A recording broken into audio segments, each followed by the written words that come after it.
warahmatullahi wabarakatuh. Perkenalkan, nama saya Jamil Maria dari Fakultas Tarbiyah S1 Prodi Pendidikan Agama Islam di STAI Dr. KHZ Mutakin. Di sini saya akan menjawab soal ujian akhir semester dari mata kuliah Fikih, Ibadah, dan Muamalah. Soal yang pertama, jelaskan apa yang Anda ketahui tentang fikih muamalah. Menurut saya, fikih muamalah yaitu ilmu pengetahuan tentang hukum berbagai macam kegiatan atau transaksi yang dilakukan oleh manusia dengan manusia lainnya, sesuai dengan aturan yang telah diatur dalam syariat atau ajaran Islam. Dan dasar hukum dari fikih muamalah itu berasal dari dalil-dalil Al-Quran atau hadis Nabi dan juga ijma.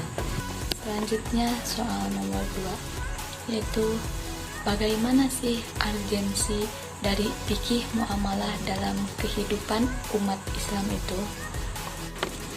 Menurut saya, fikih muamalah dalam kehidupan Islam itu sangat urgent atau sangat penting untuk dipelajari oleh umat Islam, karena fikih muamalah itu bekal utama untuk dapat memilih antara mana yang sah dan mana yang batil, atau mana yang halal dan mana yang haram dalam ekonomi dan keuangan yang berdampak pada terwujudnya perekonomian syariah.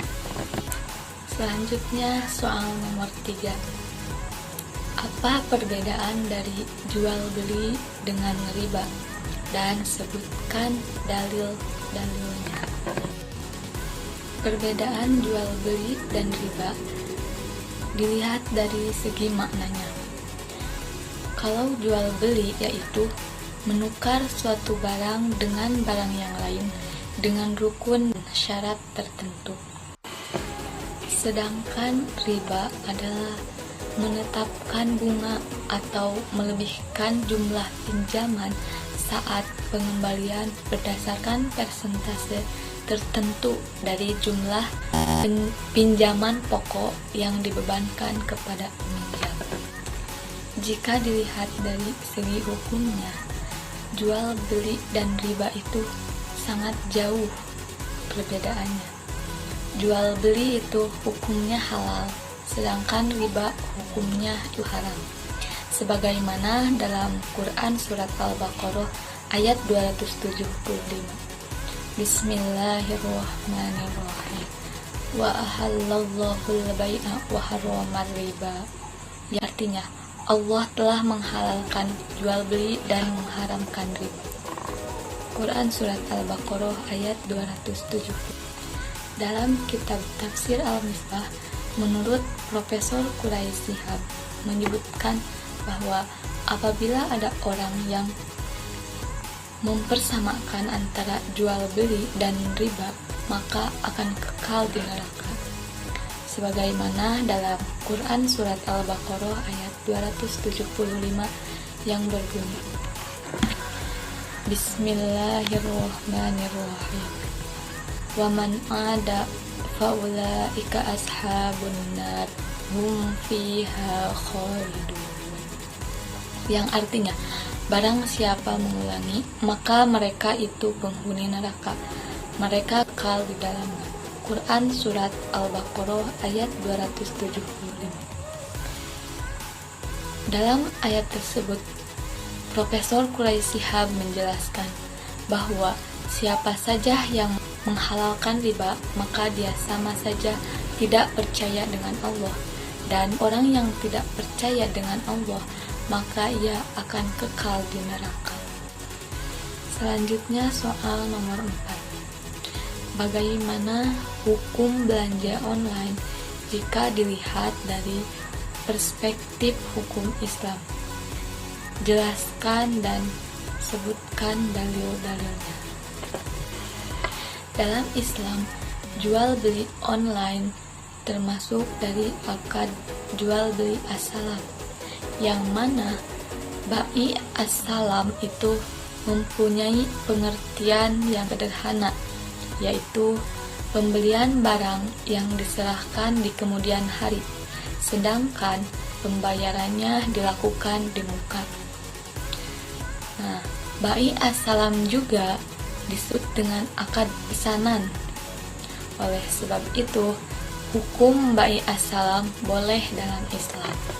Kemudian, mengapa sih jual beli online itu termasuk dari bai assalam? Sebab jual beli online itu menggunakan akad pesanan dalam bisnis pada zaman sekarang, yang mana penjual dan pembeli tidak bertemu secara langsung, dengan hanya melakukan transfer untuk pembayaran dan menggunakan internet untuk melakukan transaksi antara kedua belah pihak. Karena dengan perkembangan zaman dan kecanggihan teknologi lah yang dapat memudahkan transaksi jarak jauh hanya dengan menggunakan jaringan internet. Tak dapat berinteraksi tanpa tatap muka.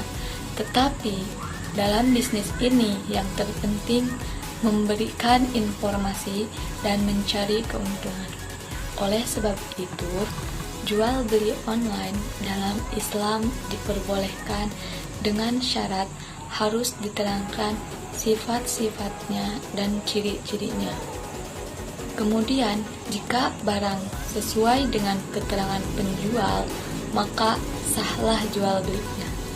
Tetapi, jika tidak sesuai, maka pembeli mempunyai hak khiyar. Artinya, boleh meneruskan atau membatalkan jual belinya. Sebagaimana dalam Quran Surat Al-Baqarah ayat 275, yaitu tentang diperbolehkannya jual beli.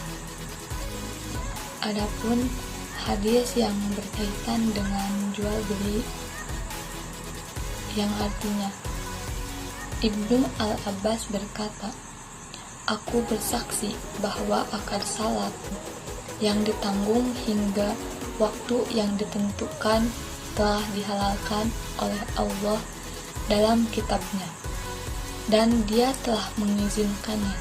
Kemudian beliau baca ayat ini. Hadis riwayat Asy-Syafi'i dalam Musnadnya. Selanjutnya soal nomor 5. Bagaimana hukum money changer menurut perspektif hukum Islam? Tolong jelaskan dan sebutkan dalil-dalil. Sebelum mengetahui hukum dari money changer, terlebih dahulu kita ketahui apa sih money changer itu. Jadi money changer itu intinya tukar menukar mata uang. Nah, hukum dasar dalam bisnis money changer ini yaitu halal, sehingga bekerja pada tempat penukaran mata uang itu pun hukumnya halal juga. Tetapi apabila memenuhi aturan syariah dan tidak melakukan praktik-praktik riba. Alhamdulillahirrabbilalamin, semua soal sudah terjawab semua. Mohon maaf apabila banyak salah-salah kata dan masih banyak kekurangannya. Terima kasih. Wassalamualaikum warahmatullahi wabarakatuh.